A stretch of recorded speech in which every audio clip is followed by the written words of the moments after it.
আল্লাহর এক বান্দা ছিল নামাজের সিজদায়। আল্লাহ ডাক দিয়ে বলে, বান্দা, তুই যতই নামাজ পড় আর যতই সিজদা কর, তোর ঠিকানা জাহান্নাম।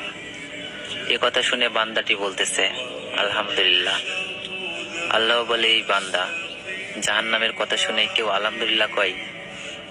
বান্দা বলে, আল্লাহ, জাহান্নামের মালিকও তুমি, জান্নাতের মালিকও তুমি। তুমি আল্লাহ যদি খুশি হয়ে আমাকে জাহান্নামও দাও, আমার আপত্তি করার কোনো অধিকার নেই। আল্লাহ বলতেছে, বান্দা, জাহান্নামে গেলে তুই পুড়ে যাবি, তোর কষ্ট হবে। বান্দা বলতেছে, আল্লাহ, কষ্ট শুধু আমার হবে না, তোমারও হবে। আল্লাহ বলে, বান্দা, তুই পুড়বি জাহান্নামে, আমার কষ্ট কেন হবে?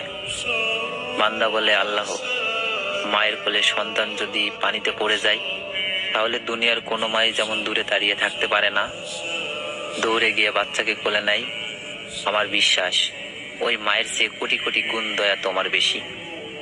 আমাকে জাহান্নাম দিলে তুমিও আল্লাহ শান্তি পাবে না। আল্লাহ বলে, বান্দা, এই দলিল তুই কই পাইলি?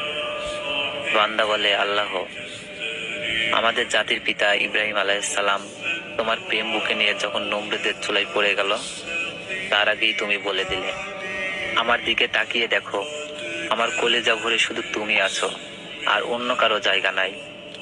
আল্লাহ বলে, বান্দা, আমার প্রেমের ভক্তি নিয়ে যদি কেউ জাহান্নামেও যায়, আমি জাহান্নামকেও জান্নাত বানিয়ে দিব। সুবহানাল্লাহ।